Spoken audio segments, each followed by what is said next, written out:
was probably going, the confusion that was probably going to happen at a number of levels. And I think will take some time for this whole process to sort of play out at the federal level, certainly the state level, local level, consumers, professionals. I think there's going to be a pretty long road here to get us to I'm not sure where the end is yet, but probably the successful, I'll call it, introduction of OTC. I'm here at Scottsdale at the American Auditory Society meeting, and the entire afternoon, one of the afternoon sessions was about OTC, how those could be integrated, what's the outlook for people with cognitive issues that are trying to maybe use OTC. And so some very interesting presentations and research being already done, I think, in the area of OTC. So, you know, with I guess that sort of as the introduction, what we're going to do is have a number of the panelists that were just introduced. They will have 10 minutes each. I have my timer here, so you will know that I'll sort of give you a wave, or I may just yell at you, or maybe somebody can mute you if you take more than 10 minutes, because we're going to try to make sure we keep this on time. So each person is going to be talking a little bit about potentially their OTC products, their strategy, their ideas. It's their presentation. We haven't necessarily given them any specific rules other than it should pertain to OTC. I think maybe with the exception of Brian Taylor, I think he's going to talk maybe about a slightly different topic. But with that said, we'll go through the presentations, and then I don't know if we'll take a break or not, but if we do, we'll do that. If not, and then we'll open it up for questions from all of you. And if there aren't any, then I've got a few written down on my little pad over here that we might be able to throw at the panel. So with that, I guess we'll, I don't know that it makes much difference what order it is. So the order of the names that came to me seems like a reasonable way to start. So the first person up is Annie from Signia. So if you want to unmute yourself and video yourself, and I guess whoever's controlling the, oh, there we go, good. I was just going to ask if you could put her up there, because you don't listen to my face with her there. So welcome, and the clock starts now, as we say. Okay. We had planned for Brian to go before me, but I don't think it really matters. We just have a shared message. So can I share my screen to show my presentation? I'm gonna try. Can you guys hear me okay? Can I get like a thumbs up? Right? Yes. Okay. And for a second, I thought maybe I was talking to myself. No, you should be able to share your screen. Okay, let me see if I can share my screen. Oh, it says it's been disabled. All right, let me change it for you. Okay, thanks. I get to be the technology guinea pig here. Exactly. And of course, let's see here. Oh, goodness. Where did it go? Nope. All right. You should be able to now. Annie, go ahead. Okay, let me try. Oh yeah, it looks like I can. Okay.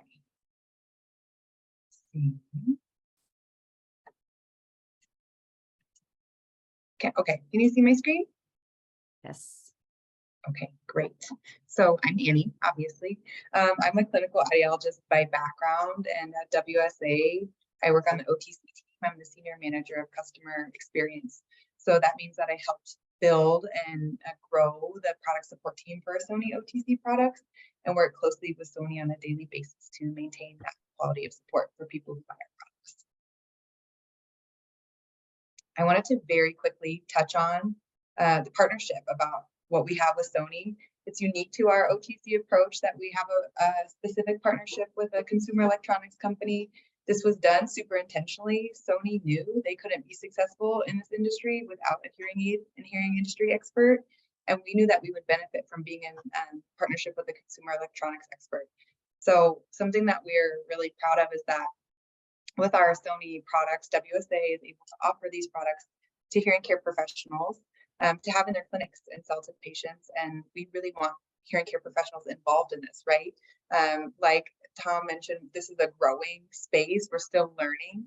but we want hearing care professionals to know we want them to be a part of this, and there's a place for this that can benefit their practice and their patients in a different way. So we have two OTC products in our portfolio, the CRE C10 and the CRE E10. I call them the C10 and the E10 for short. These form factors might look familiar to some of you, and there's a reason for that. These devices were created with the concept of already really high quality devices, but a really important takeaway here is that OTC hearing aids are different than prescription hearing aids, and there's lots of ways, but some of the main differences are that our OTC products require the use of an app for the self-fitting and setup process. And then after that, the user can customize to a level that supports them with quality and comfort, but it's not the same as having a prescription hearing aid programmed by a professional. And we're not trying to take that place, right? We're trying to say for an OTC option, here's the best comprehensive, smart, and customized option we can offer you that's also high quality. So our C10 is battery operated. It uses a size 10 battery, has about 70 hours of consistent use. If the user remembers to open their battery door at night, right? We know that's not always the case. The E10 is rechargeable. So it's that earbud style, has about 26 hours of use before streaming, 23 after about 2 hours of streaming.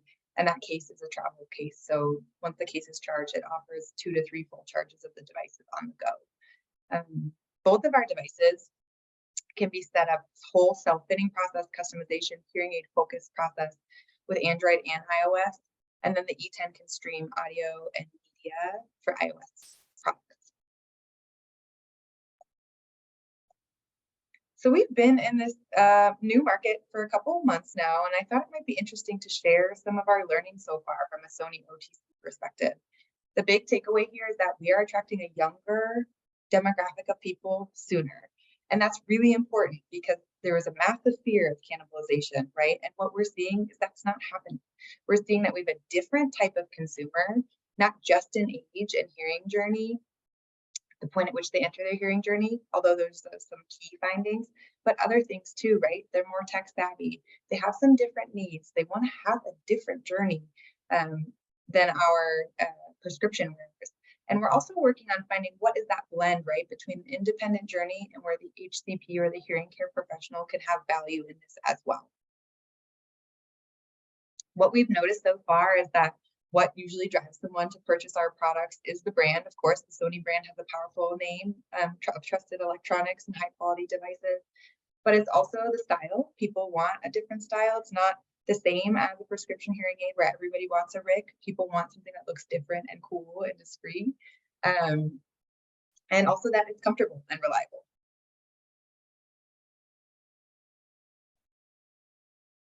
This is a very high level overview of the app experience. What I want you to take away from this is that from the user perspective, it's easy to use and set up. But on the back end, there's a ton of research that went into how this process works. So we make sure that when they do this initial setup, they have what's called a hearing profile check. There's an algorithm that helps support in deciding initial device settings. And from there, the user or patient can customize in different ways afterwards. So it's a combination of smart app algorithm that helps make it a safe and initial decision, and then user changes can be made afterwards. Any of this setup process or self-customization can be revisited at any time based on user situations.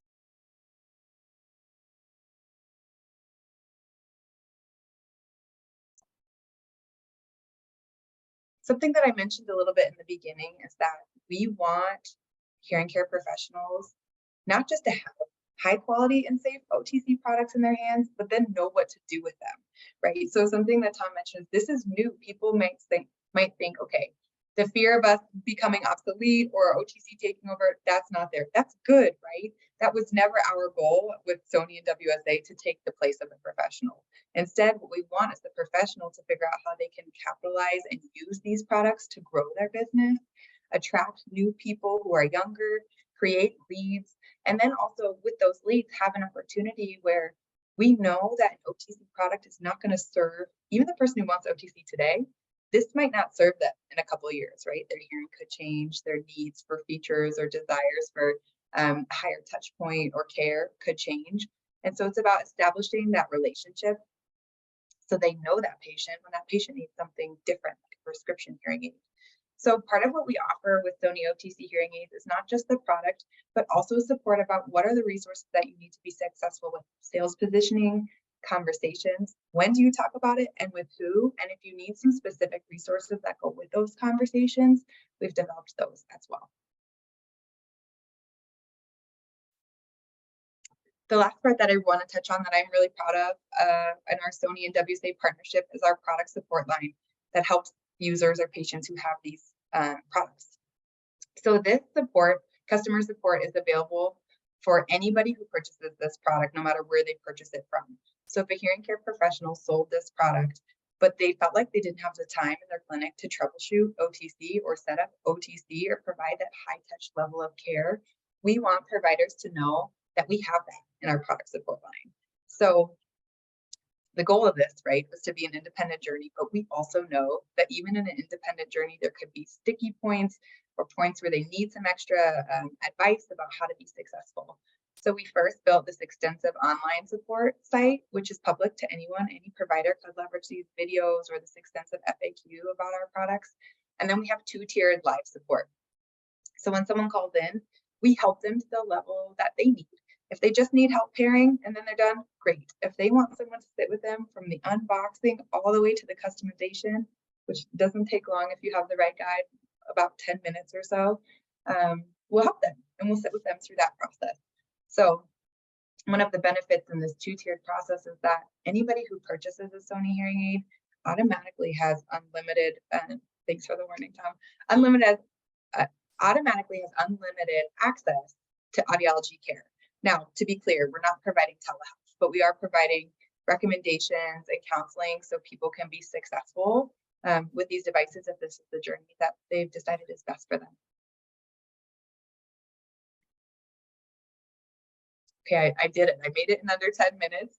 There's a lot of information packed in. If there's anything else, any interest or curiosity or questions about it, please feel free to send us an email. There's also an audiology online course as a part of the 4-part Signia course that deep dives more into product information, app information, and things like that. So I'm really excited to be a part of this and to be a part of a partnership with Sony at WSA, where we are working hard to bring high quality and safe over-the-counter products for the right people. So thanks, everybody. Okay.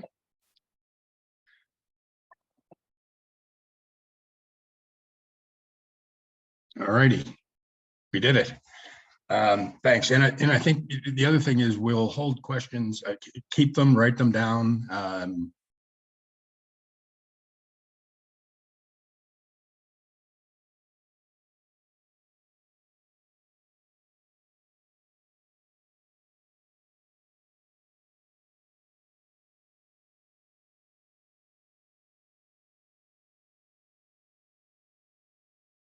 And I'm going to piggyback on all the great things that Annie said and talk a little bit more, not about Sony devices, but I want to talk a little bit about maybe how you build an OTC strategy in your practice that complements what you're already doing. And to do that, there's just a couple of questions that I want to address in my 10 minutes. One is, what are the unmet needs inside of your own market? And how might OTC address them? And some thoughts on how you might be able to generate revenue from the sale of OTC devices that certainly wouldn't cannibalize your existing business. This is some interesting information. This was published not too long ago at Hearing Tracker. Hopefully all of you know about Hearing Tracker. They do a lot of great work. This is a survey of several hundred providers and asking them what their thoughts were about OTC. And you can see, well, this is actually from 20 years ago. And it shows you that at the time, 20 years ago, most providers, some of you might remember back 2003, 2004, Meade Killian petitioned the FDA to get an OTC device put on the market essentially, or get regulated, and he was shot down. And at the time, most providers were very much against OTC being part of the equation. But now, and here's the hearing tracker information, the numbers have kind of reversed over that 20-year period of time, where in the hearing tracker survey, it shows that a high percentage of providers plan to either provide support or actually sell OTC devices themselves. So as a profession, we've kind of changed our tune to a certain extent.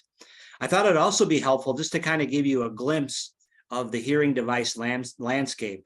This is a slide that comes from my friend Vinay Manchaya, who's a professor and a clinician at the University of Colorado School of Medicine. And it kind of shows you that there's two different types of OTC devices. And then there's also a lot of other devices that are not regulated, that are at the intended wearer are people with normal hearing. And this is probably something Tom is an expert in, and maybe during the panel, he could talk a little bit more about this. But I just wanted to remind everybody that there's this broad landscape of hearing devices. The next slide I want to talk about, this comes from Brent Edwards, who's at National Acoustic Labs in Australia. Some of you might remember Brent from his tenure at Starkey a few years back. He put together this 4-quadrant matrix that I think really does a nice job of trying to understand what might be the unmet need around hearing loss and amplification. If you look at the top horizontally, you can see the group. Imagine all the adults in your community striated along the lines of, do they have a hearing loss on the audiogram or do they have normal hearing? And then if you look vertically, you can see how they're striated. Do people have hearing difficulty? Do they complain that they can't hear very well? Or do they report no hearing? Do they report hearing difficulty? And when you striate and divide your market into these 2 different groups, you get 4 quadrants. You see people in quadrant B, they have hearing loss on the audiogram, but they have no self-reported hearing difficulty. And that's about 10% of the population. And then you have another group, subcategories D and E.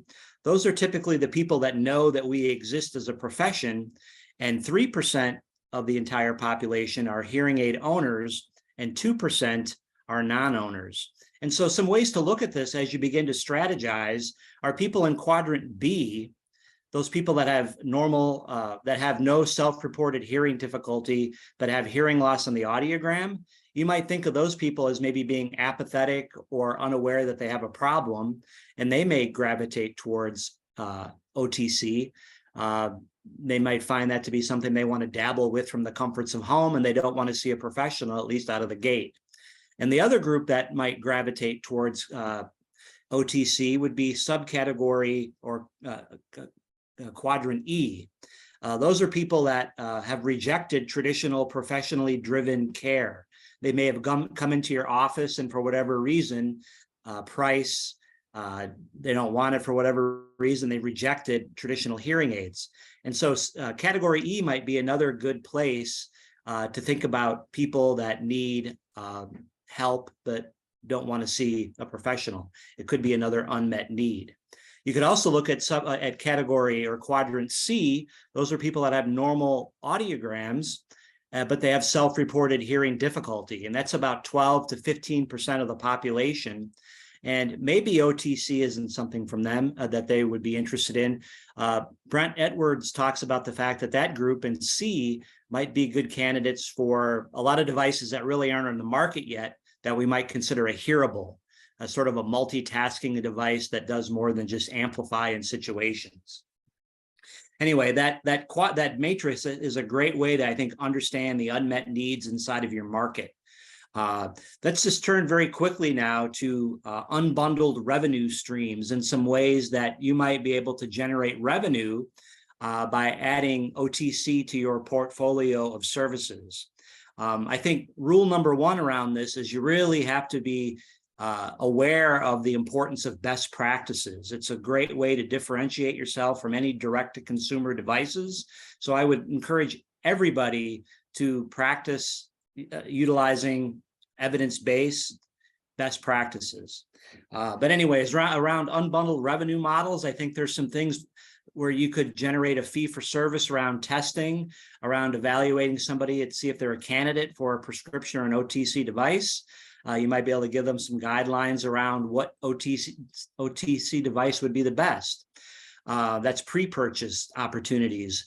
For people that have already bought an OTC product, there's all kinds of services that you provide now, mainly in a bundled way, that you could unbundle and offer to existing OTC buyers. Everything from orientation and training to outcome assessment, use of real ear measures to quality control. And of course, you could charge a fee for service, 30-minute or a 60-minute appointment. And I would guess there's going to be a number of people over the years that will gravitate towards a professional because they want something a little extra and they may be willing to pay for it. So the last thing I'll say is I would encourage everybody to develop a strategic plan. Think about what the upside and the downside of offering OTC is within your own market. That starts with a SWOT analysis. Think about what devices you would have in your portfolio, hearables, OTCs, what type of OTCs, self-fit, preset, what channel or how are you going to sell the devices? Are you going to have a storefront? Are you going to put them on a website? What unbundled services might you offer as part of a menu that people could select a la carte as needed? How much are you going to charge for those fee for services, which we know we need to know our cost per hour to make that determination. And then what are some of the possible unintended consequences as a result of having these devices in our practice? So some of these questions, I think we don't really know the answers to yet, but it's always important to kind of think ahead and put some strategy around how you want to position this within your own marketplace. So that's all I have. And I look forward to any questions that you might have at the end. Great, thanks. Thanks, Brian. And yeah, I mean, I think this is it's very interesting, the tracker results, because I'm out there quite a bit as well, and the number of folks that are at least considering and or are going to do OTCs, I think is going to have a wide-ranging impact, because not only it's going to be OTCs, but you're going to see that spread over into the prescription side with that word unbundled in there. So maybe we'll come back to that in the question and answer period. Next up, Laurie is next in the list, just alphabetically according to height, I think is the way they arrange them. And but anyway, if you want to put her mic on and her face on the screen, then we'll be ready to go. There we go. Hi, thank you so much for the invite. I appreciate it. I'm really sorry I don't have a wonderful presentation to follow up with that, but I don't. So I'll just tell you what Starkey is doing right now.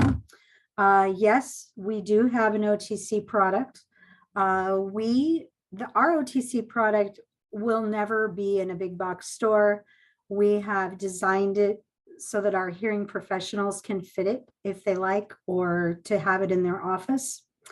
The hearing healthcare community is based on our commitment to continue to support you. And we don't have any plans to offer it, like I said, in any type of big box consumer electronics or anything like that. Starkey's stance on OTC, I know that maybe some of you or most of you know that Brandon Sawalich lobbied against OTC, highly against OTC, sent lots of letters to Capitol Hill, met with lots of people. So that's kind of our stance on it. What I've been doing, and I've been given permission by one of my accounts to share this information with you, we've been working on third-party and unbundled pricing for OTC. And it's really essentially, how do you brand your practice? How do you decide what your worth is? And that's where a lot of people, I think, they don't give themselves enough credit. I mean, you work hard every single day. And I think it's good to give people the option, if they want to purchase OTC, okay, what can you offer in your office? Maybe you can offer, a service plan.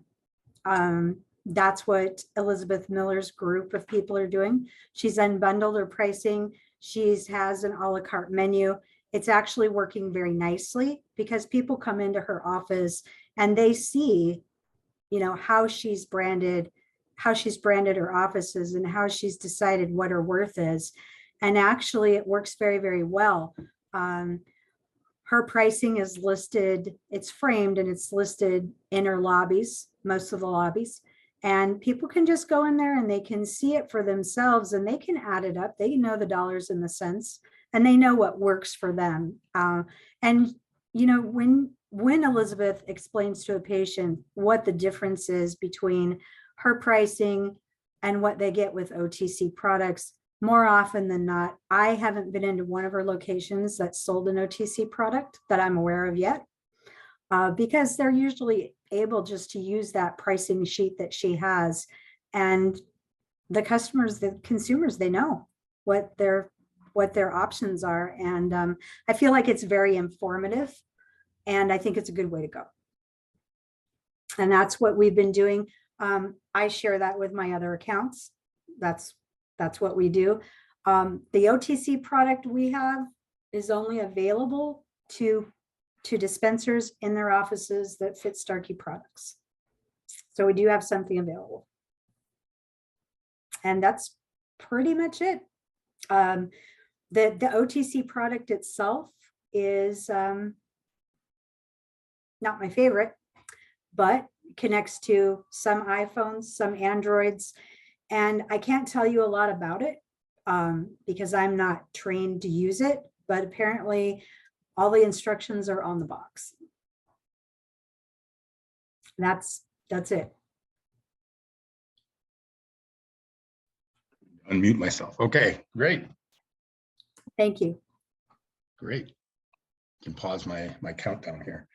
All right, next, I believe, is Viktoriya is next coming up from Resound. So Perfect. in a Am moment, I on the air? You are now. I can see you. Yes, there you are. Perfect. Let's see if I can figure out Zoom. Are you seeing my presentation? Yes. Perfect. Yeah. You'd think 2 years into virtual, I would have figured all of this out, but nope, Zoom is the one I do not touch. Okay, so I am We have the the full trainer for the Pacific Northwest, so I don't have the same direct relationship to our OTC product as the Signia team, which I took down a lot of really good notes because I think I'm gonna make sure people are talking about how they're positioning their practices. That's something we really talk about as well. What I want to hit really quickly is this. So worldwide, right, 700 million people with disabling hearing loss that affects their everyday life. And only 1 in 5 people actually using a hearing aid. These are statistics we've seen before, but I feel like they go really well with Brian's talk. And we know it's 6 years before someone actually goes to reach for a hearing aid after a diagnosis. So seeing that we can target and get people in the door sooner is always the goal, right? Dealing with that hearing loss is always the end result. And also the people who own hearing aids, statistically we know, are older. About half of them are 65 and up. And really that younger demographic, the 45 to 65, is only a third of the population for hearing aid owners right now. So why? Why is only 1 in 5 people with a hearing loss actually wearing a hearing aid? There's a lot of barriers. They might say it's difficult to navigate hearing aids. There are too many options. They don't know what's right for them. There might be a stigma associated with it. In the US especially, there's a cost, right? That's often a big factor for hearing loss, or the belief that it just won't work for them. They've heard horror stories from friends and family about hearing aids, but there's a giant chunk of that population who says, I can wait. I don't have enough of a hearing loss. It's not a bad enough problem for me today to deal with it, to do something about it. That last part, the people who say I can wait, it's a lot of reasons, right? It's not a bad enough problem. My hearing loss isn't that bad. It doesn't affect everything. But it's interesting, that same group of people who has a hearing loss but isn't wearing hearing aids is doing something else. 58% of them are already wearing earbuds or headphones with some sort of amplification. Essentially, they're using a PSAP or something like it, an Apple product with a hearing loss boost. And when they think about hearing aids, They don't want the stigma of it, but an earbud in their ear, perfectly acceptable. That's the form factor that fits their idea of an easy solution. They want something discreet that'll solve all of their problems, which is why with the styles you've seen have all been going that not hearing aid route, but more of the earbud route. And about half of the people who get a diagnosis want an in-the-ear solution. They don't want a RIC. I know that's a wild thought when we've moved RICs to be the end-all be-all of the hearing aid market, but new users coming in want something they can wear in their ear, especially in the age of masks. So the people we really think are OTC candidates, they're not your existing hearing loss users. They're not the severe, profound, or even the mild to moderate loss. They're this group of people who are aware that they have a loss, but haven't done something about it. That group by itself is 18 million people in the US. That's not even to say anything about the other 34 million people who don't acknowledge or don't know they have a hearing loss. They've never gotten a diagnosis, all of that. We really want to target the people who are essentially the tested, not sold. You've told them they've got a problem, but they're not doing anything about it. And where might they have a problem? Well, it might just be at work. I have a hard time in my noisy meetings. Might be in restaurants or bars. I don't need a hearing aid all day, they might say. I don't want to put it on and hear everything. It's all too loud. But I really struggle in that one situation. And that's where we think OTC as a every once in a while solution comes in. It's not taking the place of a full everyday wear hearing aid, but it's for people who want some smaller solutions. Maybe they want to stream calls. They want to boost there. They want something that's easy to use. They want to be able to find it themselves, but also see a professional if they need it. They want that both sides of the safety net, not just to be set out into the wild. And they want to be able to do research online, but they want a medical product when they're talking about an OTC. And what does that look like from regulation-wise? Well, we know it's mild to moderate losses. And we know that it can be sold online or in big box stores. It technically doesn't require any licensing anymore. This is what's come through from the FDA for us. But it does have to be adults. Always a sanity check. There's a limit to the maximum SPL you can put out on an OTC device. There's also some just general quality regulations, how noisy it can be, essentially distortion, all of those, noise floor. And for an OTC, there does have to be a 510K submission, which is going through the FDA to prove that it's actually a medical grade device if you're doing anything that's self-fitting or actually matching to an individual's hearing loss. If your solution is just a try these default settings, that actually does not have to go through that full 510K submission. But what that's saying is it could be online, in the mail, retail. And I know a lot of people remember PSAPs. PSAPs are their own separate chunk of this. They're not being defined under OTC. But it sounds really similar with the exception of it has to be medical grade. PSAPs, again, not being monitored at all under this regulation. So we at Resound or at GN are working with our sister company, which is Jabra for us. You might know them for headsets, office pucks, all of those technologies to make a in-the-ear consumable, like an earbud. It's actually smaller than Jabra's typical designs. You've seen it named Jabra Enhance Plus. And let's see. I'm gonna skip over the video on that because I don't like it. So who's it for? Again, mild to moderate losses. They want the earbud. They want to be able to wear it as needed and to stream.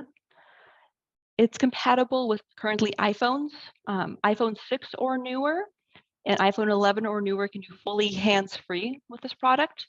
And the idea here is, again, it's your younger demographic, right? The people who want an earbud style design are going to skew younger. I like to see what my devices can actually do. So this is the output of the device or your kind of hearing loss range as you think about the receiver. It's available in 2 tones, a darker gray and a golden beige.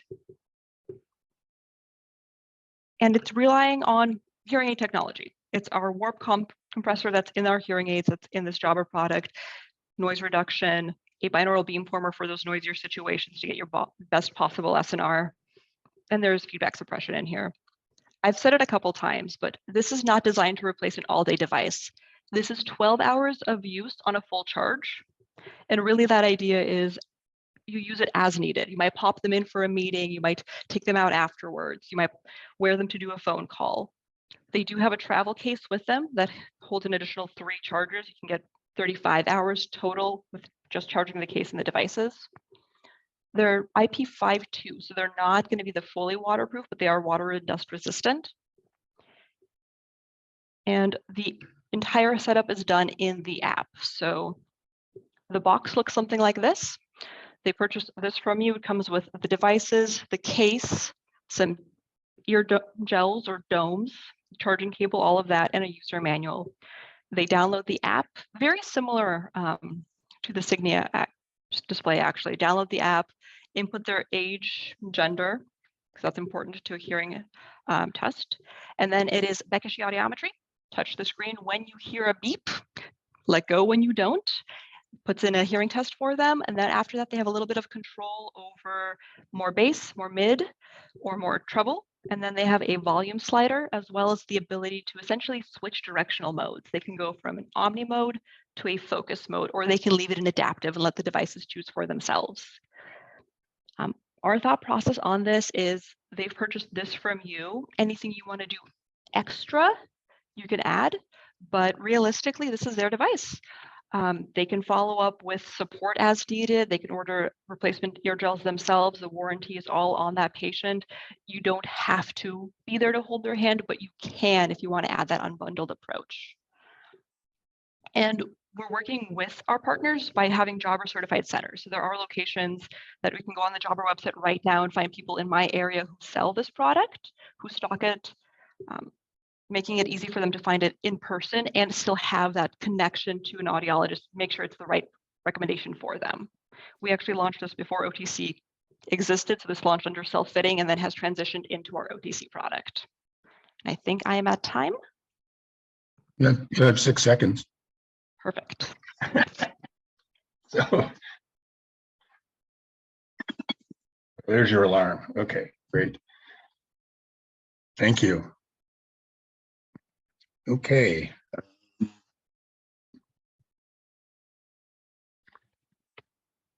I don't think we have, did I get a confirmation from there? Okay, so Go ahead, Tom. I don't know that we got the Unitron rep on, Jamie, unfortunately. if Jamie's on, unmute and yell or do something. Roll call, announce that you're there.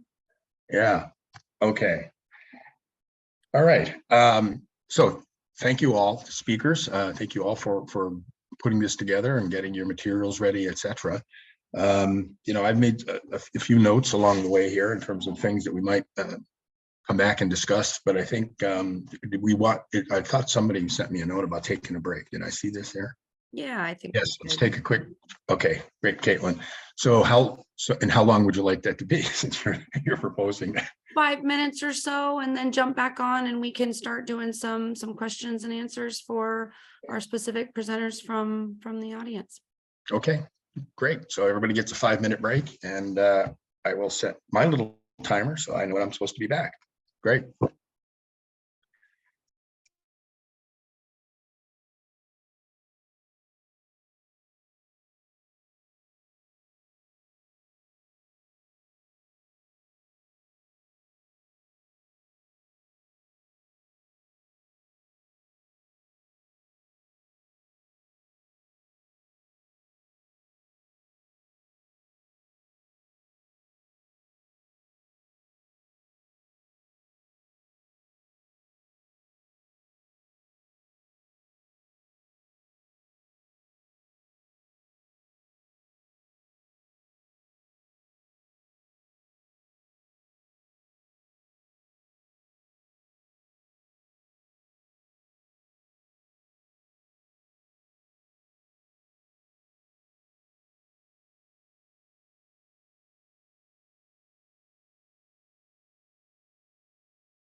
Okay, so we should start getting back on.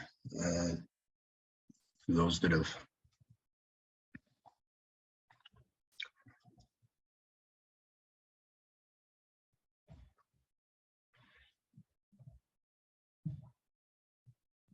Okay, so first of all, again, another thank you to the companies and the speakers from Resound, Starkey, Signia, Unitron, and Phonak for participating here, and also for the donations that they made for the auction, I guess. And if you haven't already gone there, please go to the online auction and place your bids appropriately. Let's see. I think probably the best is if people do have questions that they've excuse me thought about during here. I mean, I have some, but I don't want to take over the whole program here. But why don't if there are specific questions from anybody who's in the audience, I guess first. And then if not, we'll sort of begin to sort of go back over some of the things that were brought up in the presentations or related to OTC. So I think if you either raise your hand or unmute, cancel. How do we make sure we don't have two people talking at the same time? Okay. Oh, there we go. I see Kristen. All right. Great job. I see a hand in the air. Hi, I'm Kristen. I was wondering if there was any sort of warranty period, loss and damage, repair kind of coverage on OTC hearing aids. Well, I'll answer generically, I guess, first, maybe, as it relates to the regulation, okay? The regulation does not specify a warranty or a return or a warranty specifically. That's up to the sellers and or the manufacturer, either or, to decide what that's going to be. The regulations didn't specify either of those. So it's incumbent on the consumer, if they want to be sure they have a return privilege, that the product has one. Also, in terms of the warranty, most obviously products that are consumer products, and this is over-the-counter consumer products, usually are required to have some kind of warranty, either under federal and or state, and the FTC also is involved to some degree here. We can talk about them a little bit later. So it's really, I don't want to say buyer beware, but the FDA did not specify those specifically. I know there are states that are working on that.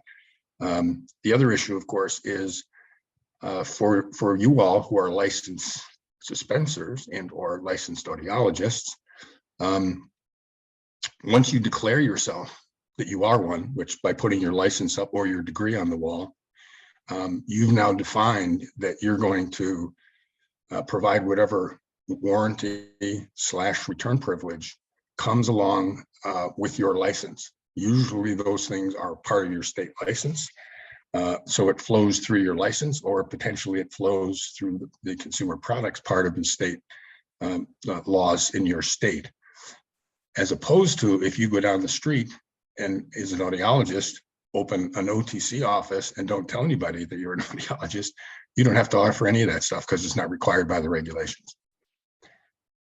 Now, for some people, that seems a little unfair, but guess what? We didn't get to make the rules. So does that hopefully that makes sense. And if anybody wants to comment, I'm glad to have a follow-up question there from any of the panelists. I'd love to add to that, Tom. Can you hear me okay? Yeah.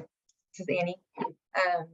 Yeah, I think you did a really good job summarizing the regulations. I think this is an important way that hearing care professionals and also purchasers, consumers, patients can tell a high quality OTC from not so high quality. So someone that cares about the user journey offers a warranty and return period, right? And so I think it is true there are going to be OTC players out there who are stretching all the limits of those regulations, but there are also those of us out here that want to make it very clear how you purchase, what your trial period is, how you return if you want to return. Sony products have a 1-year warranty, and then they can buy extended warranty packages as well. And that's very clear when they purchase, if they read into what's on the box, on the fine print, because we didn't want people to be confused about that. We want people to know, we want you to try this and see if it works for you. If it doesn't, then it's not right for you. Please return it, right? We don't want to trap people into having products. So I think if you're considering offering an OTC product in your office, this is a great question almost to start with, right? Because if people are kind of wishy-washy about this, you should be concerned about the product itself and how they do other things also. So much. Tom, can I jump in if I may? Sure, yeah. Rick Giles. Yep. So the state of Washington is currently writing rules regarding over-the-counter hearing aids. And there was an email that went out to everybody who is on board this presentation day before yesterday, where they can comment to the Washington State Department of Health for the Board for Hearing and Speech on those rules. But at this point, the rule states that OTC hearing aids are not governed or not covered at all under your state license in the state of Washington. And that applies to both hearing aid specialists and to audiologists.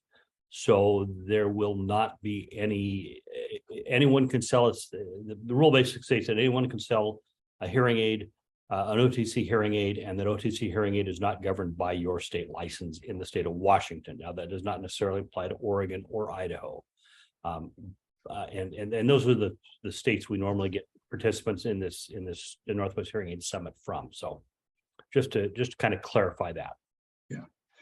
Yeah, I mean, there's since I do some work with HIA, I mean, there is a number of states that are in the process, much like Washington, I'm sure, in terms of looking at how the FDA ruling impacts their license, because there's no longer preemption. I mean, the federal basically is gone, so now state law applies. And in some cases, like Rhode Island, the state law that now gets reinstituted is everybody has to see a physician before you get a hearing aid, which is no longer preempted by the federal rule that they said they're not going to enforce. It is no longer a part of the FDA guidelines, which means now the state rule is in effect. And so now Rhode Island, of course, and if it's a state like Texas, for example, or others, where the legislature only meets every 18 months, you're going to wait 18 months to get that fixed. Right? So this is, I think it was Brian that mentioned unintended consequences, that term, which is always a great one. These are some of the unintended consequences that we're going to see from OTC. So stay tuned. Any other comments on? Tom, I have a question. Sure. Really, this is for Viktoriya or Annie. Both of you guys talked about that you have like online care available from like an audiology for that. Is that for the life of the hearing aid? Is that for a certain amount of time? How does that work for you guys? You want to go ahead, Viktoriya? Yeah, Viktoriya, you want? Yeah. Yeah, so it really is the lifetime of the device. It's support for that provider. It's the same as our consumer support line now. If you have any troubleshooting questions that your patient might call in on, we're not going to say, oh, this device is too old. We're going to talk you through the problems and get it up and running. The warranty, to answer, is similar, is a 1-year warranty, and that's something the patient takes care of the same way, right? If they have an issue, if they need to file a loss and damage, they would call in that support line and deal with that themselves, because it's a consumer product. Okay, thanks. Our scenario is similar from a Sony perspective.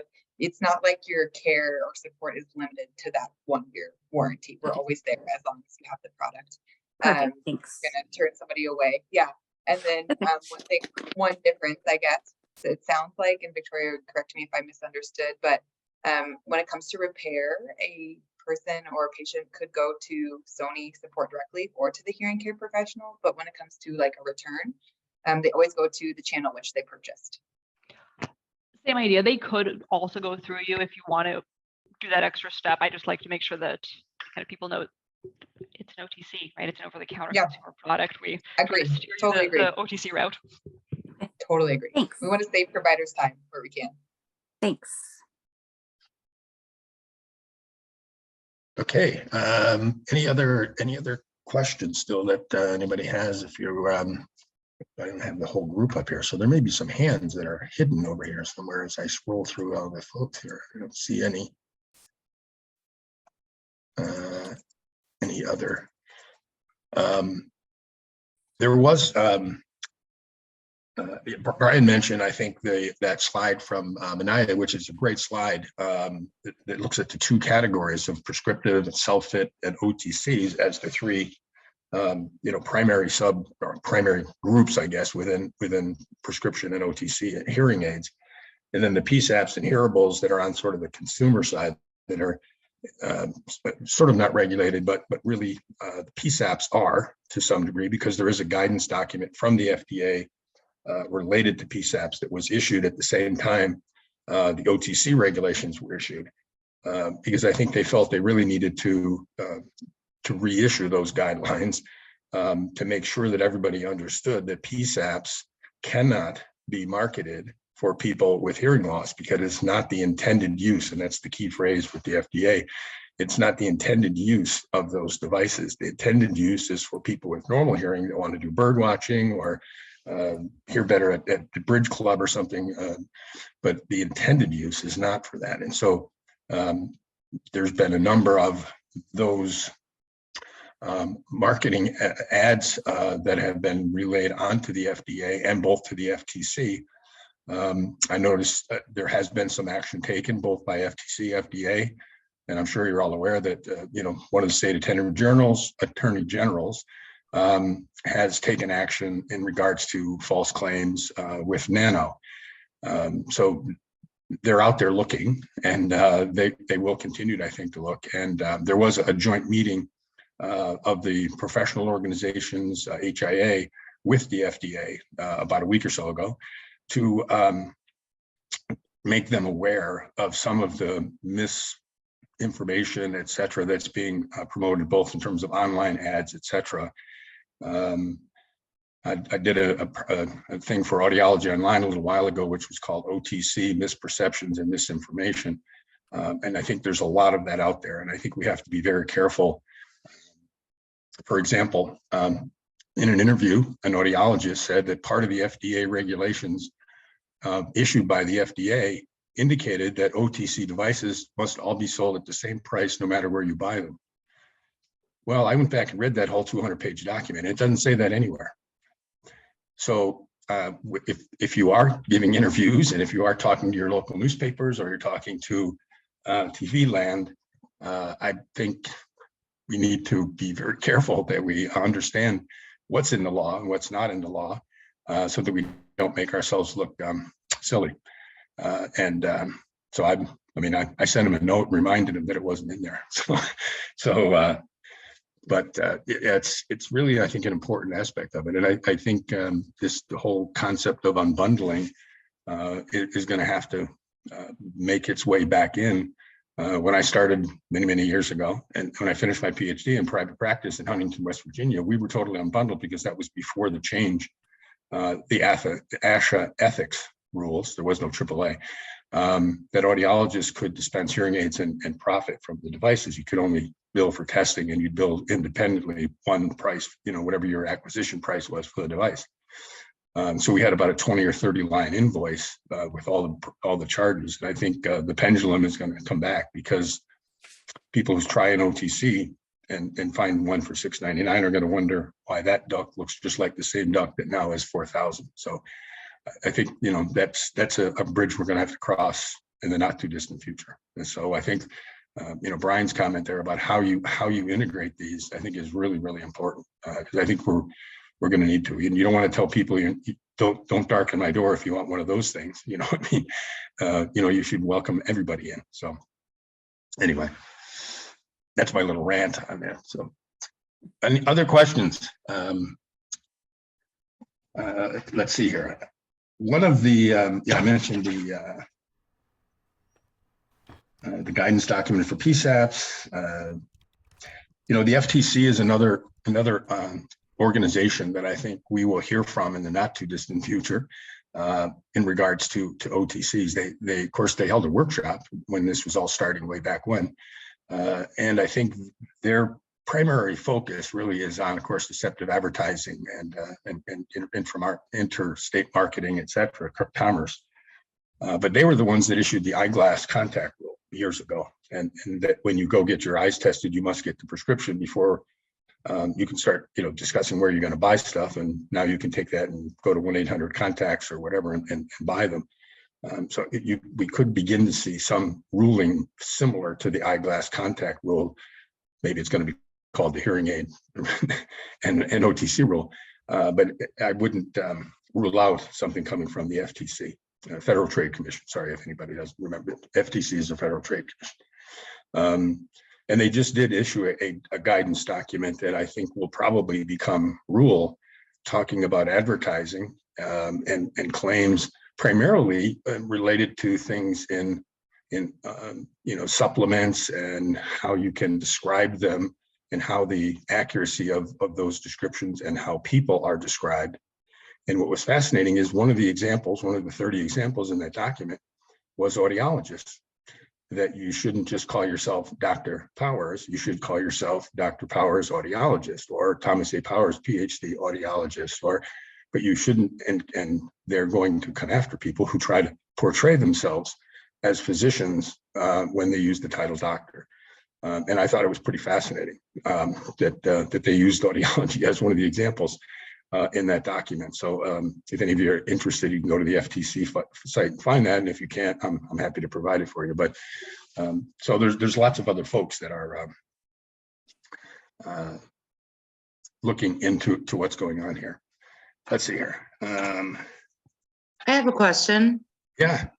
If Laurie's still on the line, I just was curious about clarification. She said that Starkey will not provide any OTCs, but then later followed up with, we will provide an OTC to dispensers only. So I may have missed it. What was that product? Actually, it's from Start Hearing. And what I meant by we wouldn't be providing OTC products to the general public where you can buy it from anyone. Okay. So you have an OTC product, but you have to get it through Start Hearing, is that? Correct. You have to get it through the people that are credentialed, through the dispensers and audiologists that are credentialed through Start Hearing. So that's like a third party? It's meaning not through big box stores, Connie. Right, okay, Right. got it.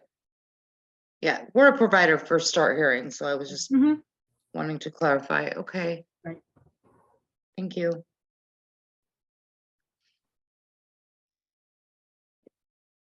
Tom, did you happen to see my comment there about, it's kind of a question. I think I chatted over to you. Yeah, here we have paralysis by analysis, not sometimes differences. Ability to take time to clearly explain options are so vital. It's interesting. The couple of the presentations here on OTC and patient perceptions. A couple of them, some research and surveys where I forget who was talking about the OTCs in terms of the target audience liking to have something that looks like the earbud. One of the presentations here actually had about 50 some consumers they surveyed, and for those that really felt they wanted to hear better, wanted to get a hearing aid that looked like a hearing aid and not like an earbud. And then the fascinating explanation is that if people think I have an earbud in, they won't talk to me because they think I'm listening to music. Oh. And so, which if you think about it is and now this was a fairly small population. I didn't know that it reflects, because it's sort of a little bit the opposite of what I would think most people think, that it would be great to have those things, have them in because maybe they think they're not going to bother you, and because you have an app, nobody knows you're playing with your app. They just think you're rude doing your email. So it actually is also very positive in that regard.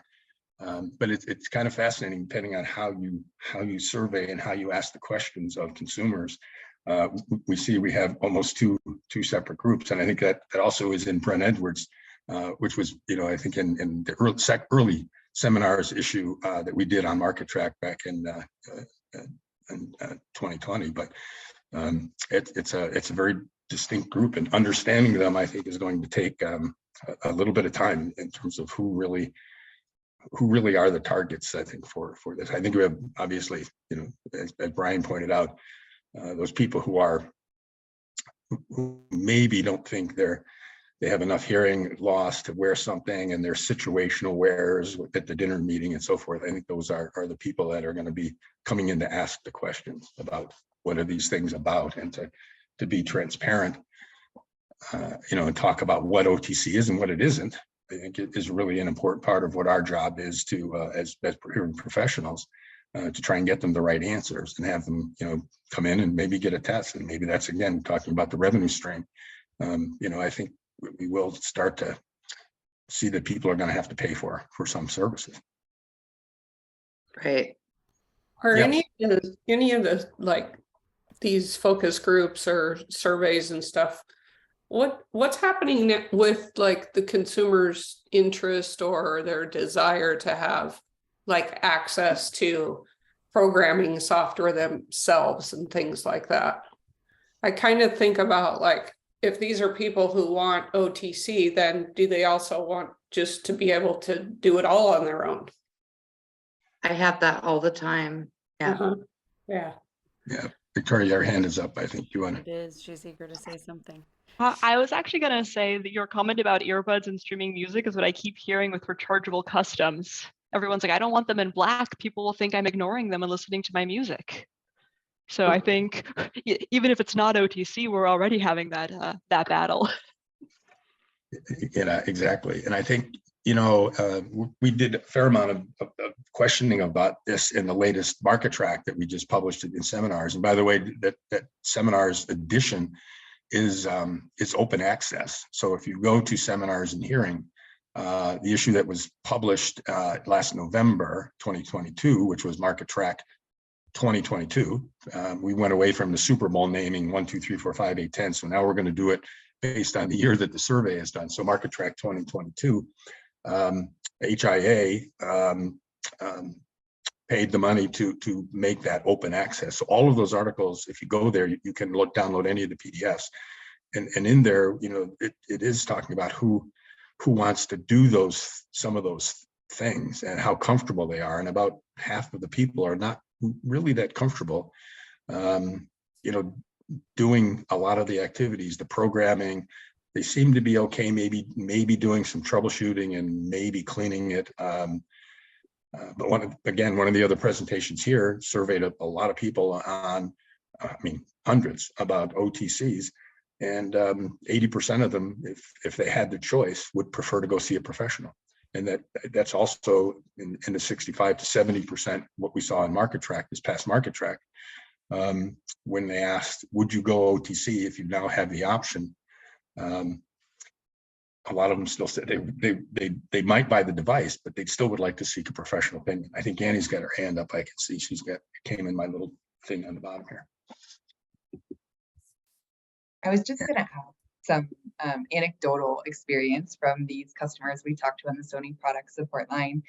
I would say it's like the rare person that wants more, right? It's almost like when the engineer comes into your clinic and they want to know every single thing about the inside of your hearing aid, and you're like, I do not have time to break down everything that's happening here. So certainly you could see the rare consumer that would want more control, but I think already we see consumers navigating what they have to take care of already in the self-fitting process. So I don't often find that people are asking for more in a comprehensive, at least in the case of ours, I can't speak for all products, but ours is a comprehensive self-fitting process with adjustments afterwards. So they get a lot that they can do already.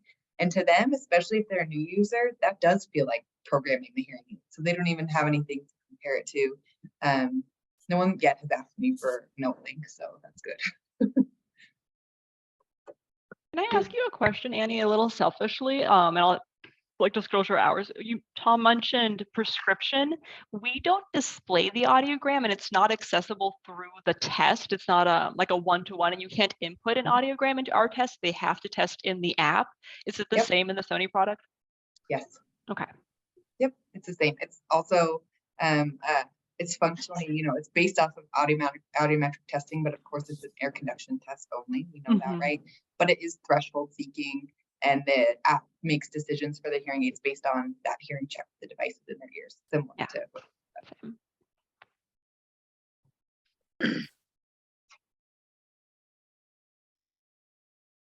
Okay. Let's see here. Oh, Kristen has her hand raised. Boy, this is cool. It tells me who wants to ask a question. Go ahead. There was that a question from before.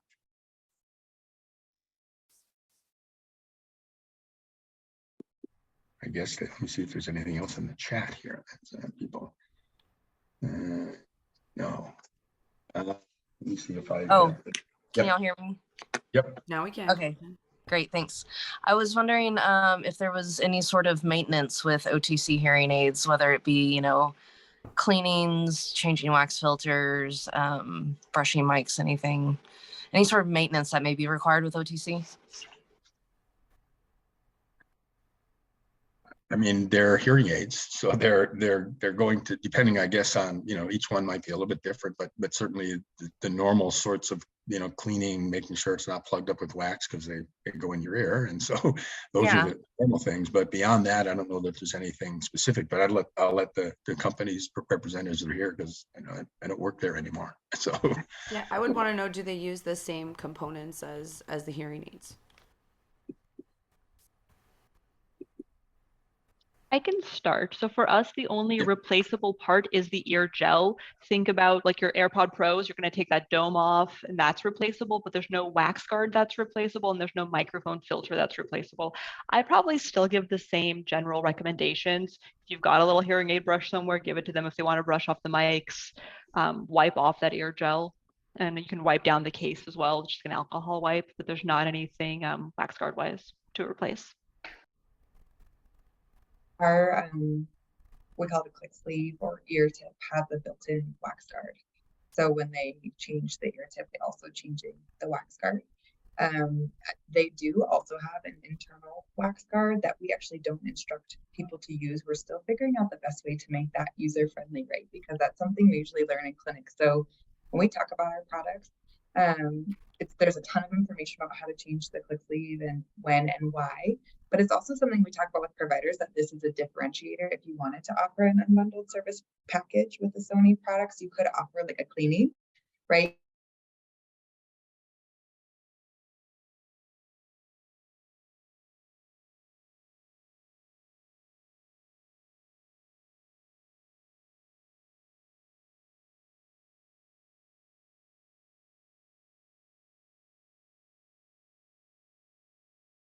And like a cleaning cloth, and then that's all we recommend they use, because we know that consumers get creative with how they clean their hearing aids. So we try to limit them our advice to what they have in the box.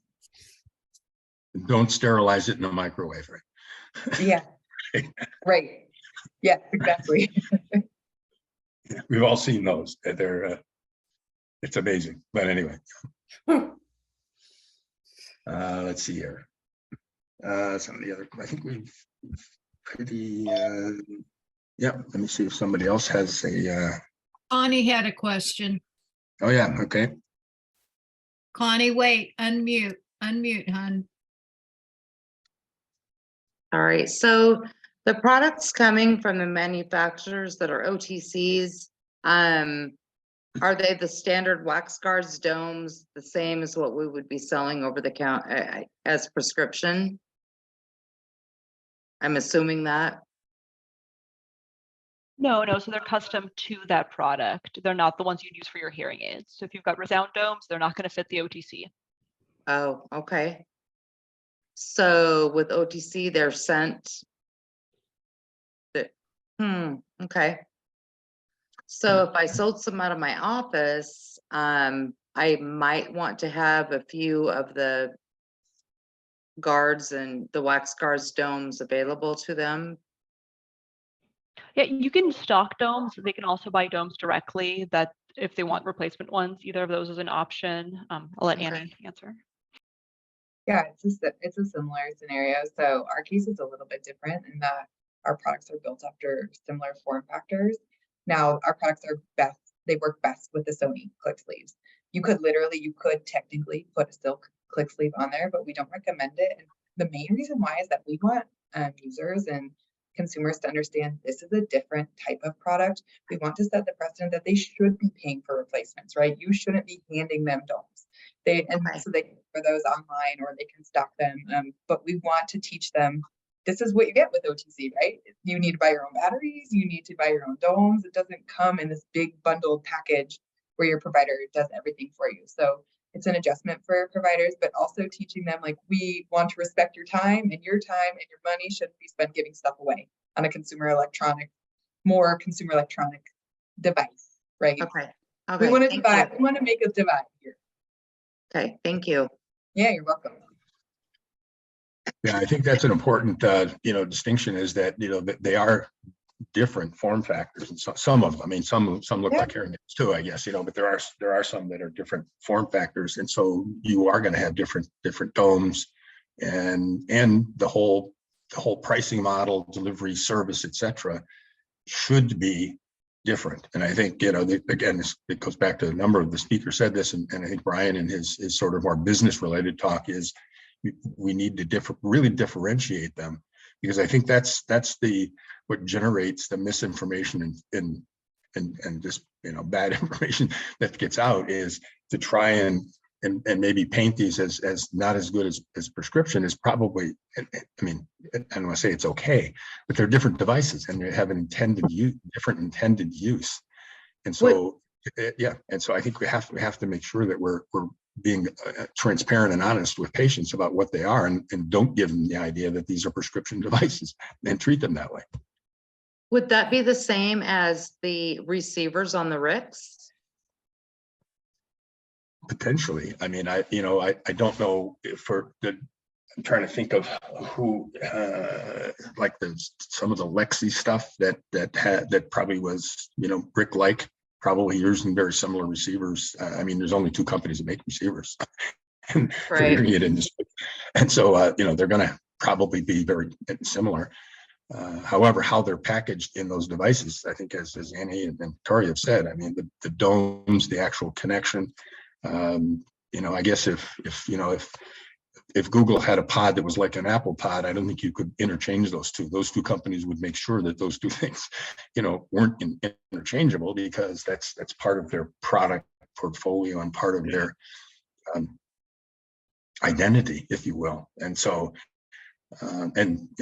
that revolves around patents and stuff too. And there's lots of issues around those things. So I think there are, if you're going to get into selling them, which I would encourage people to do, then you are going to have a separate stock of stuff that supports the OTCs if those domes and things are different. So I think, again, that's a part of the plan that you need to develop if you are going to have these in your office.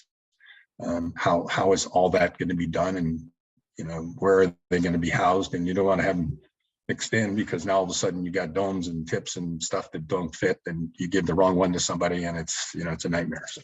Yeah. One thing, Tom, I might add just to something that you mentioned.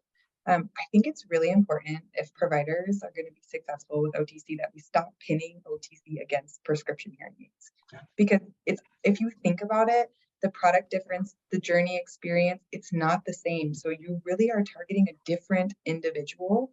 And so thinking about how are they different? How do I identify a different person? How do I identify a different journey? Instead of saying one is better than the other, they're just different, right? They're completely different. And I think the most successful providers are the ones that understand this is not the same, but this is something I'm adding to what I offer to my patients, as opposed to which one will I choose, right? Or prescription is better. We know that's the gold standard, and it's not the goal of OTC to replace that or change that, but to create new revenue, new leads, and not let people leave your office with nothing if they don't think they have a $6,000 problem when they have mild hearing loss, right? There, it's to fill some gaps and support the consumer experience and patient experience too. So I think it's an important shift. I obviously have been forced to take it in a different way because this is my role every day. And but I think those providers who are successful have to take the time to think about what that difference looks like and how it can benefit different groups of patients. Yeah, I think that's an important part of if you're going to bring them in, then you need to really want them in there. And if you really don't, then don't sell them, because the patients are going to be able to see that in your approach. And I think it's a continuum. I mean, you have people, some of the speakers have mentioned it.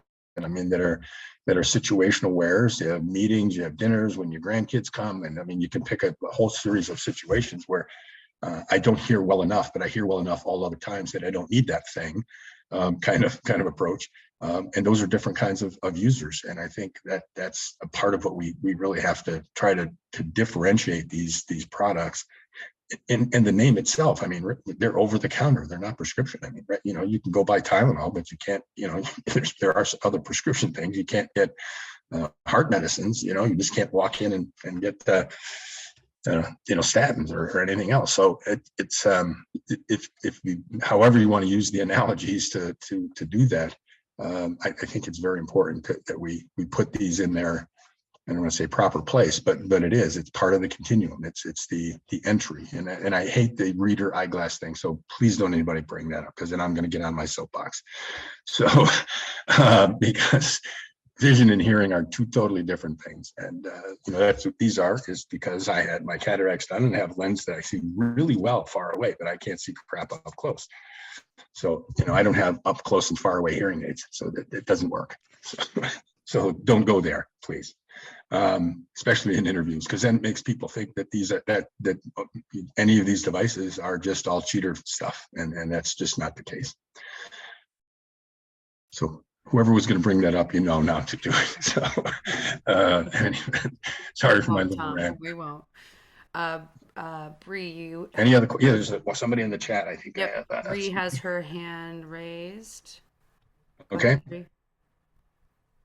My question's for Annie. Those consumable parts, are those something that if we were selling your brand, that we could purchase to then have on stock to sell?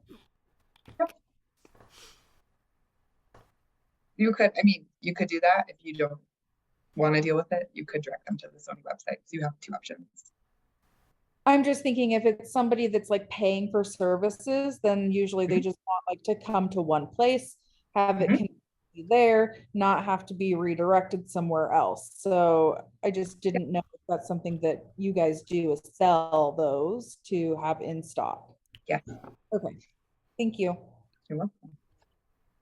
Is anybody wondering how big their lab is going to get for stocking products again from all the OTC companies, as well as what we already have? Better clean out that back lab room and get it organized. Yes, one good thing about those, there aren't that many parts and pieces like it is for a prescription hearing aid, because we're trying to make the journey easy, right? So it's not that there's nothing, but it's not the same as when you open up a hearing aid from a manufacturer and you have to pick and pull through all the parts and pieces and then sort them. I have had my fair share of opening up those kits. It's a little more streamlined, but yeah, it's unavoidable in some ways, but it's also to keep them in your door. Yeah, and for us, the only supply is 3 different sizes of dose: small, medium, or large. So hopefully that's a pretty easy storage system. And am I correct to say that you guys would also provide directly to the patient? Is that part of it, or only through a provider in the clinic? Correct. They can also order on the website from us. Okay. Direct to them with shipping? Exactly. Okay. Becky, Yes, I think this is again another part of how your business model is going to work. I mean, there may be some people that decide you want to have them coming for that for those things, but then remember, as we all know, those aren't simple things, because all of a sudden they're just dropping in for domes, and then, well, what about this piece of thing that does in something, and next year you're into a 30-minute call, 30-minute Exactly. Yeah. chat, right? So again, think it through in terms of how you want to do this, and make sure that if they're coming in for those, okay, great, then the office manager handles it. If they want to see you, then there has to be a charge, because they paid for the device and that's what they bought. And if they want service, they need a service package. And if they don't do that, then there's no free lunch, I guess. Rebecca has her hand raised. Rebecca Winters. Hi. My question is, so a person perceives they have this hearing loss and they do the online hearing test, right there, conduction hearing test, and they're still unsure. And so they come into us and they say, well, I took this online and I don't know what it means. Can you help me with this? What do you think I should do? I mean, where do we go from there? What's our next step? Well, I'll give you my answer first, I guess. The next step is to tell them that according to your current price list, that initial consultation and audiogram is X, right? And we have to say X because you all are practicing here. And if we start discussing price, that's an antitrust violation. So please don't anybody starts yelling out prices and stuff, right? From the former compliance officer here when I was still at Siemens. So they need to understand that your services cost money, and if that upsets them, then there's nothing you can do about that. But I think there needs to be an initial discussion that yes, we can tell you, we can do a hearing test and tell you if OTCs are right, if you really have a mild loss or your perceived loss is really moderate, but you're only admitting to mild, and then we can proceed to decide how we're going to go forward, with if they bring up OTCs or whatever. But I think to me, that's the way I would do it. I'm open to, other people saying how they want to move forward. So Tom, addressing that, Yeah. I know that there are services offered by manufacturers that can come in to your office and evaluate your business and what it costs to operate your office.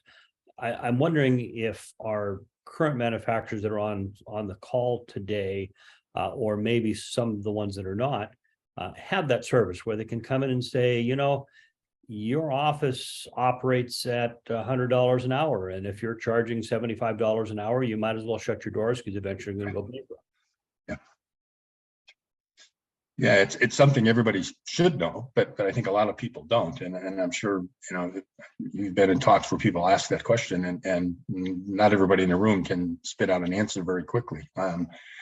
So you need to know that, and if you don't, then yeah, the manufacturers, some of the what used to be called buying groups, et cetera, and the marketing companies, all have people that can help with that. But we can let the individual companies there, but most all have business development areas that can help identify what those things should be in for your practice. Again, you can't just say, well, everybody else is doing that, and we had a little chat and we're all deciding we're going to do $100 because you get yourself in trouble there. It looks like Annie wants to say something. Yep. Carry on. I was just going to add, Rebecca, in the way that the Sony app works, when you do the self-fitting process, if a higher than, let me rephrase, a greater than mild to moderate hearing loss is detected, they get a pop-up on the app and they can't proceed, and they're told to call customer service and say, your hearing loss does not match the profile.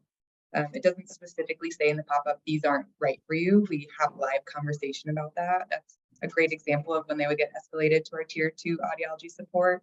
Talk to them about it. Looks like these devices may not support your listening needs. It's possible you have a greater than mild to moderate hearing loss. We recommend you see a hearing care professional. And that's our next step, because what we want to be sure about in our product support line is that even if the product is not right for them, it's not a dead end. So they know, okay, if this isn't right for me, I now know, maybe they didn't even know what an audiologist or a hearing instrument specialist was, but we're saying, you got to go see, right? This is not going to solve your problem. So that is one feature in our products that is helpful. And we actually have a different pop-up, but also for a significant asymmetry, it's detected by the app too. And you get similar feedback that you need to contact the customer service line. And we recommend you see a hearing care professional before proceeding with using this product, considering the difference between your ears. Viktoriya, I think you're, yeah. There's a similar pop-up in ours if there's kind of outside that threshold that I showed you, essentially the fitting range. Yeah. And I will tell you one of the, again, since we, the whole afternoon on OTC and part of the morning here at the Auditory Society, Harvey Abrams, Dr. Abrams, who I'm sure a lot of you know and is lectured around, is at Lively now, been there for a few years. And so they actually, when they have their online test, I mean, about I think his number, if I remember, is about 16% or so of people actually fail, if you will, to be able to be in the range. And then those people have to be referred either by the online test or the CEDRA that they're using. And there's, a number of different tools. And I'm not promoting Lively necessarily, but to support the premise here that there are going to be people that are going to take those online tests and they're going to fail and need to fail because their loss is either beyond mild to moderate, which is, the intended use for the FDA. That doesn't mean you can't exceed that, but that's the intended use, and or you have asymmetry or, pick anything else. And so I think it's really important part that that there are those kinds of rules and that those people are then referred on to find out what the issue is, because that's the last thing, that we need is people using these things inappropriately for the variety of reasons. Let's see. Any other questions? Let me just get my thing back up here. Any other questions in the chat? I don't see any. Oop, that's the wrong thing to do. I don't need that. So while you're looking, maybe I can ask you a question. You and I have been involved in this since the beginning. I mean, back way till 2016 when this whole thing first started. Now that we're to the point where we're at, I know that there are companies that have gone through the 510K process. There are companies that don't need to because they're just marketing their own product that's already been approved as a hearing aid. Is there a place that people can go, maybe a website that has a list of the FDA approved OTC devices? So we're not necessarily, we can give to a consumer and say, okay, if you're looking for an OTC device, because there's a lot of misinformation out there. There's a lot of companies that are advertising that their devices are hearing aids when they have not been approved by the FDA. I know the FTC is going to get involved and good for them, but it takes time. It can be years before a company will say, hey, I've got this OTC hearing aid, and it's really not. Is there a government website that we can go to that people can look at that and say, these are the companies that have been approved in these, and if it's not on this list, it's not an FDA approved hearing aid? Yeah. The FDA has that list. It's on the FDA site. So if you do a search for it, and go to the FDA.gov, obviously, and then you can search for either self-fit OTC or OTC devices, and usually it brings you to that list. I will make a small correction. The FDA clears products for market; they don't approve them. And you see a lot of that in advertising. Sorry, Rick, but I want to make sure we do that. I know people use that term. We do it all the time, and I have to be careful, ourselves when we talk about this.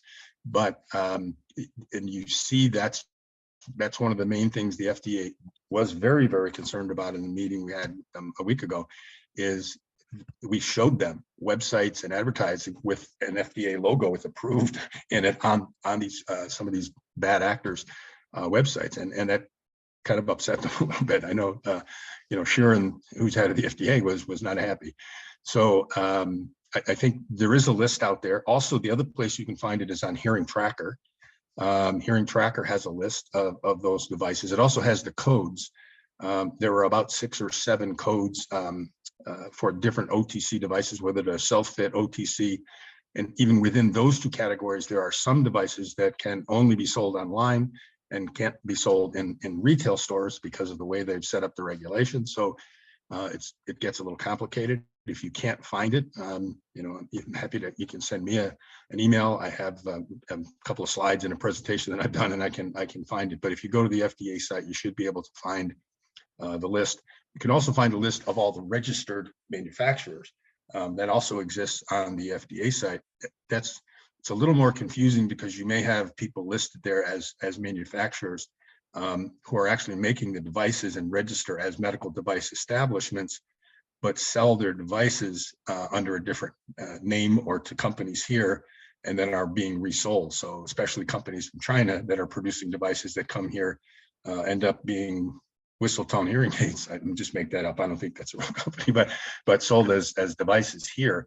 So okay, stand corrected. And the Washington Hearing Society will do some research on that and send out an update newsletter to everybody who's registered today, and then also all the hearing aid specialists and audiologists that are in the state of Washington, Oregon, that we have email addresses for, to share that link so that they can go on there and check for themselves.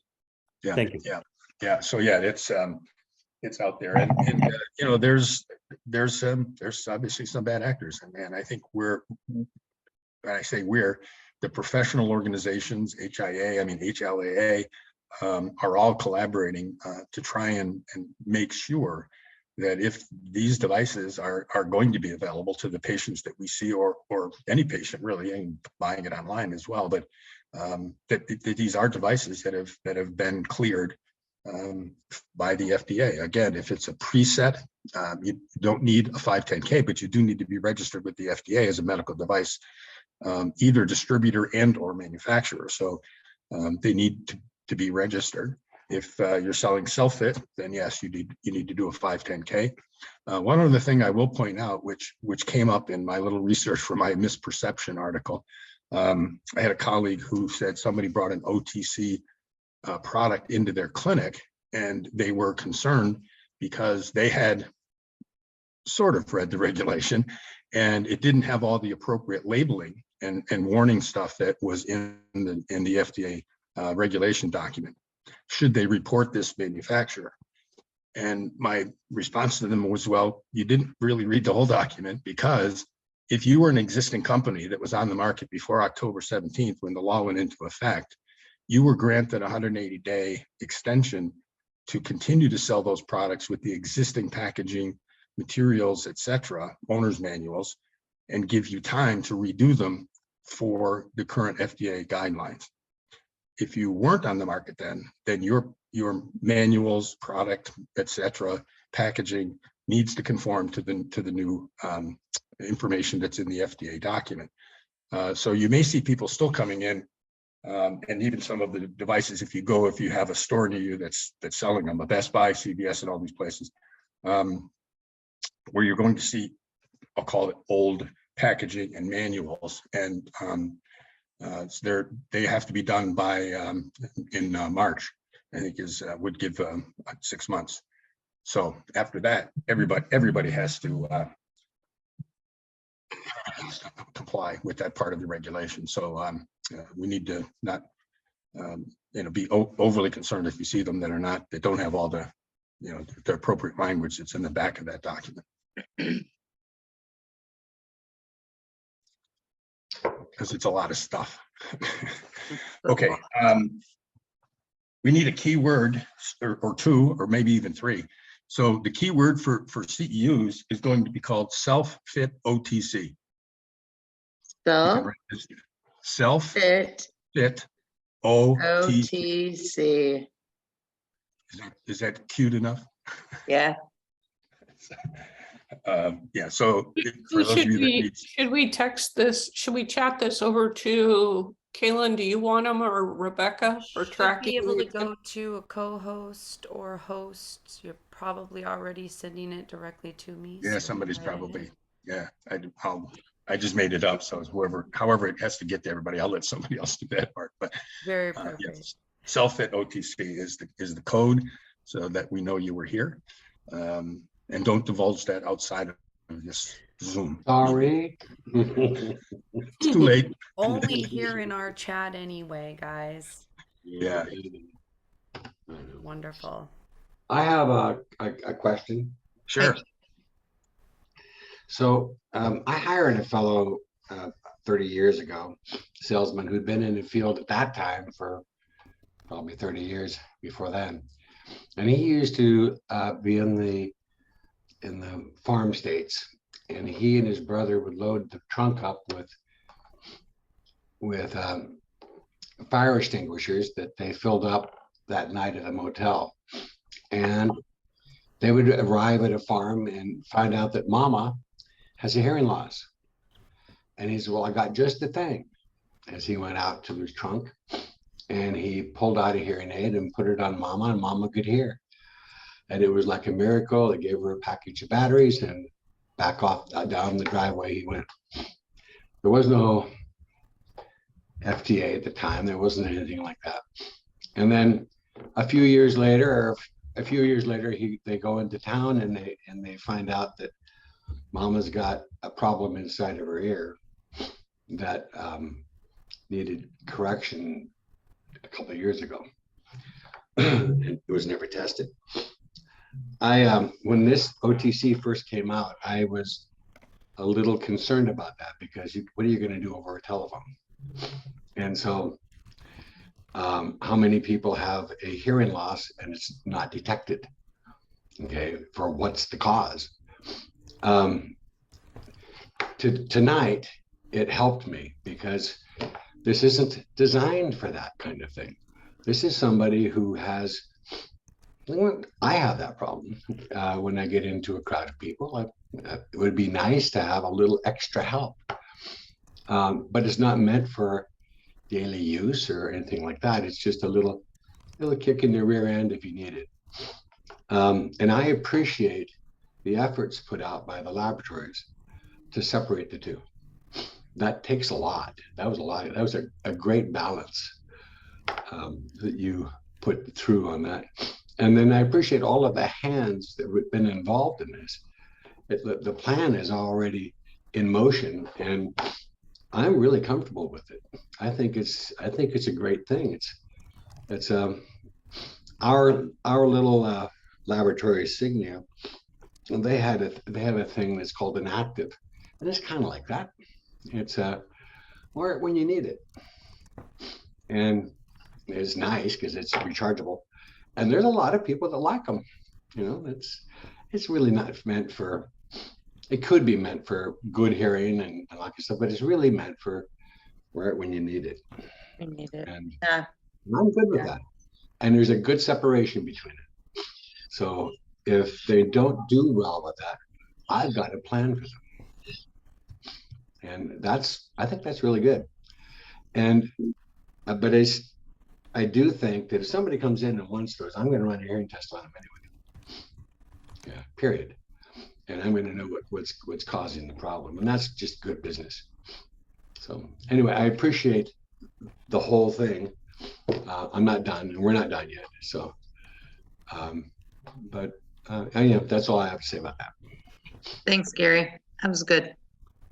You know, and I think we're going to see a lot of advocacy on that regard. I think with World Hearing Day just coming now, and I think the organizations are going to be promoting sort of get your hearing checked. It's a good time. You got May coming, Better Speech and Hearing Month. October's Better Hearing Month or something, or maybe they're changing that. I can't remember now. But you're right. Take the challenge to go get a test and find out. I mean, it's painless. It may not be free, but it doesn't take very long, and you can find out if it's appropriate. And these you're right. These devices aren't intended to be have 100 of them in the back of your trunk and drive down the road. There's some real horror stories with some of that. I'm sure we can all tell some. But let's see if there's another. I thought I saw another. No, I think we took care of that. Any other Becky is raising her hand. Oh, okay. I just have a statement here. Please, if you haven't signed in using a name, please do so. We still have somebody here with a telephone number, and that will not work. We need your name. As well as the one listed as Zoom user. Please Yes, as anyone- well as Yeah, and- Zoom user. Last 4 digits of social security. Let's hope that's not the FDA around that line, right? Well, yeah, and, you know, and to be fair, we take great pride as the Washington Hearing Society in making sure that we offer good quality education. Right. And we award hours of continuing education to those people who attend and are participating in the meeting. You don't have to say anything in the meeting, but we truly will not issue credit. I know that some of you may have paid for it, and if you don't identify yourself, I'm sorry, folks. We have standards, and we adhere to those standards. So you've got to tell us who you are when you register, when you're online, and you have to text in the keyword that you get.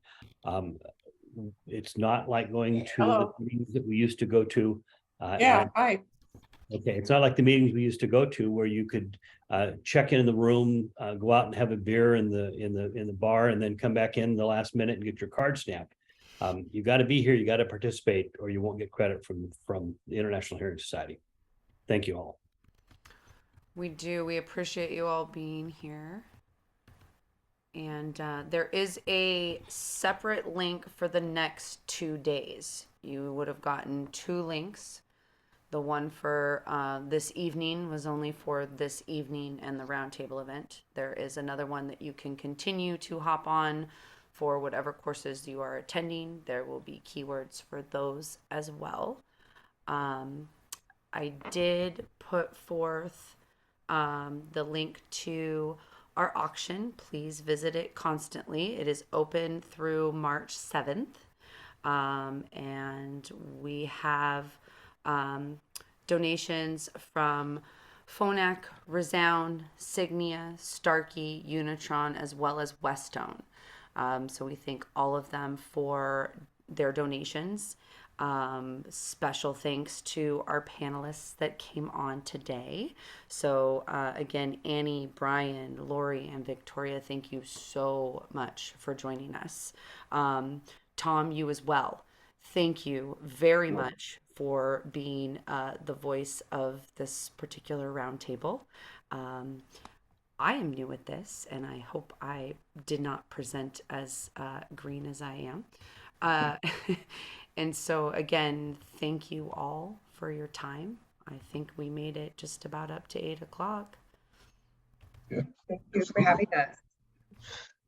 Yeah, thank you all for participating. Thank you all for participating and asking questions. It would be kind of a dead hour here without your participation. Exactly. So I think it was really great and a great discussion on this really new group of products that I think are going to just be very interesting to watch over the next 6 months to a year and see how this evolves. And I think it's going to be I believe it's going to be a positive aspect for the industry at large. It's going to take some time. It's sort of training wheels, I guess, right now, but I think it's going to evolve. We'll get rid of the bad actors, and I think we'll end up with a very viable portion for the hearing health community. So again, thank you all for being here and participating and letting me be a part of this tonight. And again, reestablishing with the folks in the tri-state.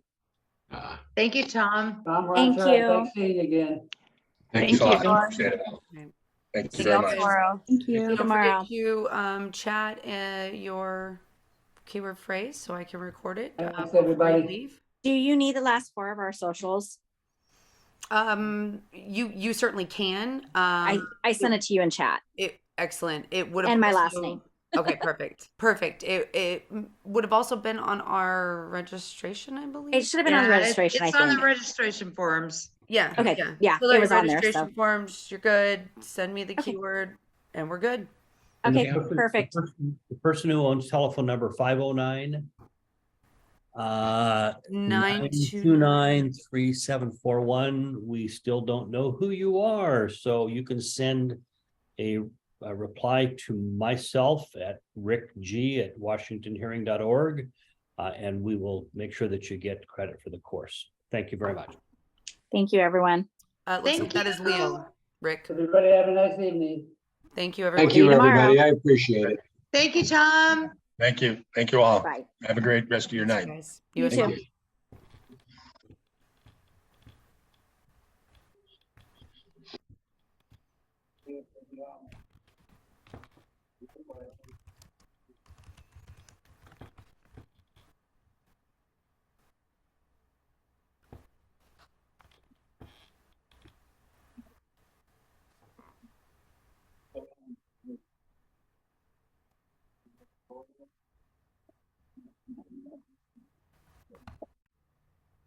Kaylin, did you say the 509 was Leo? Yeah, I did. I think Scott, I got it. Okay. I was trying to I was- tell Rick, but it's all good. We'll get him. I was just adding him to attendance, that's all. Thank you. I had a couple of Hi, admins Ron. that jumped on.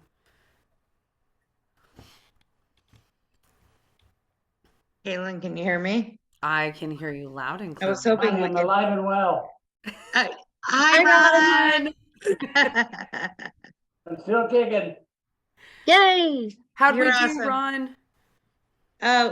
You guys, I was hoping we could have a little after hours meeting, but I think we're good. I'm fine with it. Are you good, Caitlin? You I'm did good. awesome. I'm good. Everyone that's still on, if you want to be on, I won't kick you out. We're not kicking you out. Becky, Caitlin, thank you so much. It was great. Yeah. All right. I think you did an awesome job, I should say. Thanks. Yes. And Yes, you did. You did a really good job. And you look really beautiful. Good job. Thanks, Are you- Ron. It means a lot. Are you relieved? Yeah. Good. We're done with that one. Yeah, it went fantastic. It was awesome. It went better than expected. Good. I thought so too. Yeah. But not till like the end. No, it was perfect. I was a little I don't know what happened with our Unitron rep, but I was texting Sandy, I'm learning and I know what to do better now.